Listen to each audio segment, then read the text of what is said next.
So you need to learn to say no. You need to stop saying, oh yeah, I can hang out when you know you can't hang out, when you know you want to rest, when you know you've been working the whole week, but you feel exhausted and you want to make sure your friends are happy, but you're not happy yourself. You're an empty cup trying to pour yourself out into other people when you have nothing to pour out, right? You need to stop being a people pleaser. You need to stop acting like a yes man, because when you do that, you compromise on yourself. And you know that. You feel like you're a shell of yourself when you compromise your values to please somebody else, right? Especially as a Christian, this is something that is dangerous, because when we please people, we're not pleasing God. It says in Galatians 1 verses 10, am I now seeking the approval of man or of God? Am I now trying to please man? If I were still trying to please man, I would not be a servant of Christ. No one can ultimately serve both God and man. We have to realize that there is a fine line between God and man. And if you choose to please God, you're probably not going to please man. And by man, he means the people of this world. Because when you're a friend of this world, you're an enemy of God. When you're doing things for God, when you're spreading the gospel, when you're destroying the kingdom of darkness, then people aren't going to like you because you're convicting them. You're stirring up their demons, right? And if you're trying to please your friends and they're telling you to go to a party, or they're telling you to drink, or telling you to vape or anything like that, and you do that, you're not pleasing God.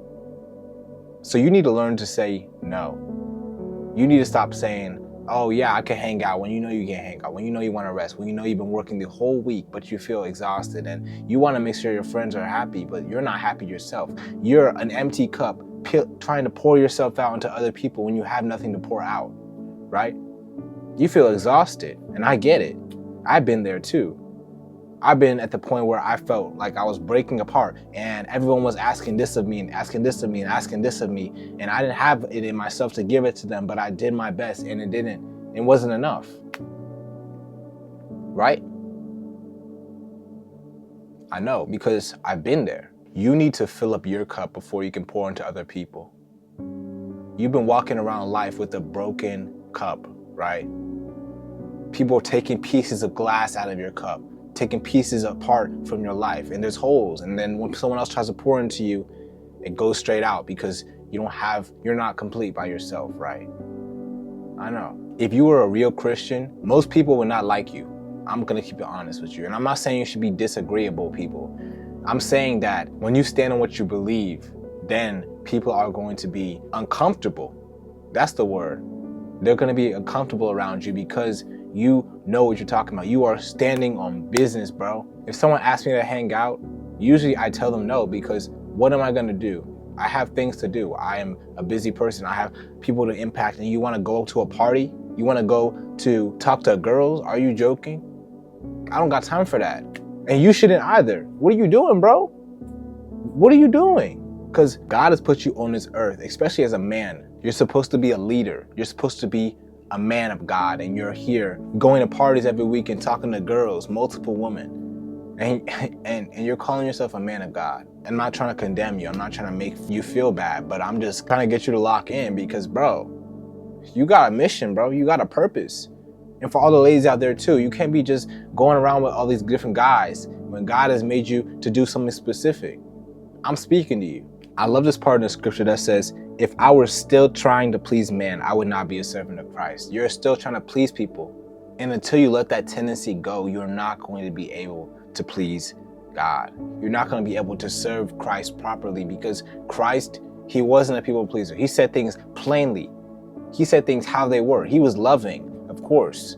But I highly doubt that he was like, oh yeah, I'll just, like he was serious, bro. He wasn't playing any games. He was there on a mission. He knew exactly what he had to do, and he got it done. But you're out here sugarcoating the gospel because you're afraid of what your friends think, right? Instead of telling them with something that could potentially save their souls, bro. So I need you to do better. I need you to be better. I need you to stop trying to please everybody, because as a Christ follower, you're going to have enemies regardless, even if you don't make enemies. I never go out of my way to make enemies with anybody, but I just automatically have people that just don't like me because of who I follow. It said if the world hated me, they hated Christ first. They hated Jesus first. That's why they hate you. They don't hate you, they hate who you follow. Right? Exactly. Because if you've never done anything personal to someone else to make them not like you, then it's not about you, it's about who you follow.